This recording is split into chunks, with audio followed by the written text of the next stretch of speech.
Good morning everyone. দেখো শ্রুতিরাজ কিন্তু সবাইকে ফ্লাইং কিস দিয়ে যাচ্ছে।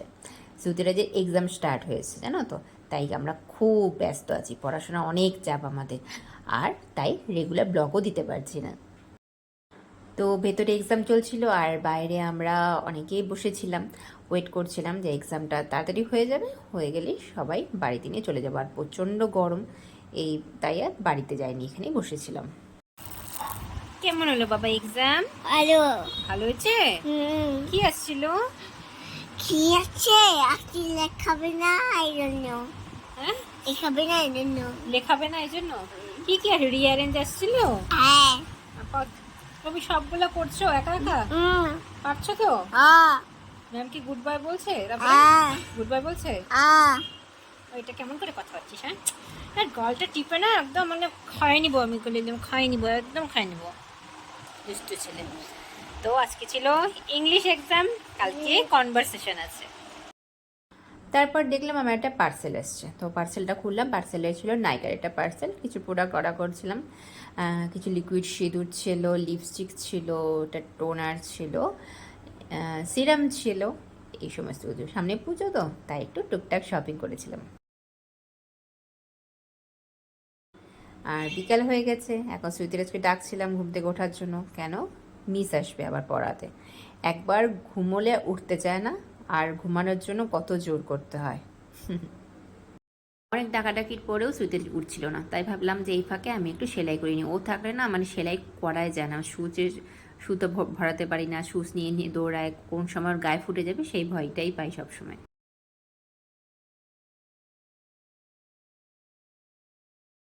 সন্ধ্যাবেলা পরে ওর ম্যাম চলে আসলো, তো তাড়াতাড়ি করে ম্যামের কাছে একটু ম্যাথের প্র্যাকটিস করছিল, কারণ নেক্সট এক্সাম আছে ওর, ম্যাথ এক্সাম, তো সেই জন্য একটু প্র্যাকটিস করছিল। আর তারপরে আমরা যাবো হচ্ছে একটা জায়গায়, চলো সেটাও তোমাদের সাথে শেয়ার করব।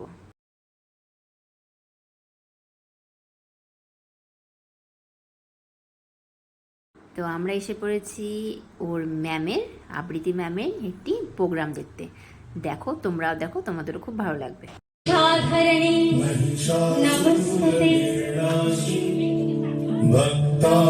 আমার দুর্গা পথে প্রান্তরে স্কুল ঘরে থাকে। আমার দুর্গা বিপদে আপদে আমাকে মা বলে ডাকে। আমার দুর্গা আত্মরক্ষা শরীর করবে, মন না। আমার দুর্গা নারী গর্ভে রক্ত মাংস কন্যা। আমার দুর্গা গোলগাল মেয়ে, আমার দুর্গা তন্নি। আমার দুর্গা কখনো ঘরোয়া, কখনো আগুন বন্ধি। আমার দুর্গা মেধা পাটেকার, তিস্তা শীতলা বাদেরা।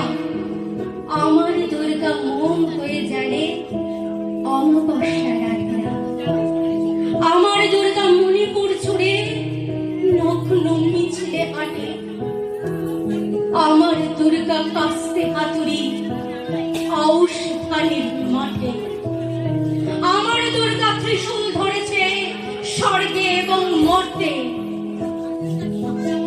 আমার দুর্গা বাঁচতে শিখেছে নিজেই নিজের স্বার্থে।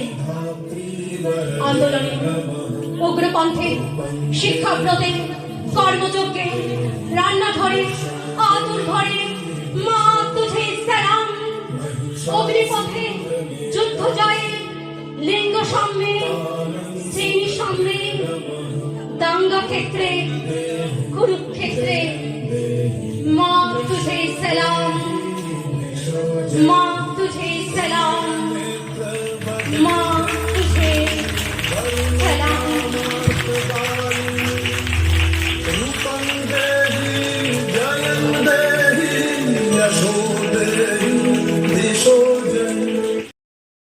তারপরে বাড়িতে এসে এক সাইডে বসালাম ভাত, আর এক সাইডে বসালাম ওর বাবার জন্য খাবার। তো আজকে ভাবলাম একটু ভার্মিসেলি করে দেবো। তো রাতে ওর বাবা বসকে বলছিল যে ভাত খাবে না, অন্য কিছু খাবে, তো ভার্মিসেলি এটাই ওর বাবার জন্য বেস্ট লাগে, তাই ভাবলাম ভার্মিসেলি এটা করে দিই। এই রেগুলার কোথা থেকে এসে ওই যে এই সমস্ত কিছু করতে না মাঝে মাঝে ভালোই লাগে না, কিন্তু ওর বাবার শরীরটা ভালো না, বাইরের খাবার সে ওকে খাওয়ানো হচ্ছে না, সেই জন্য বাড়িতেই করে দিতে হচ্ছে। তো ভার্মিসেলিটা আজকে ওর রাতের ডিনার বলতে পারো। তো আজকের ভিডিওটা এতটুকুই রাখলাম। আর তোমার ওর ম্যামের প্রোগ্রাম কেমন লাগলো অবশ্যই জানিও। খুব অল্প করে শেয়ার করেছি, নাহলে কপিরাইট হয়ে যায় গানগুলোর জন্য, সেজন্য। আর তোমরা এইভাবেই শ্রুতিরাজকে অনেক অনেক ভালোবাসা দিতে থেকো।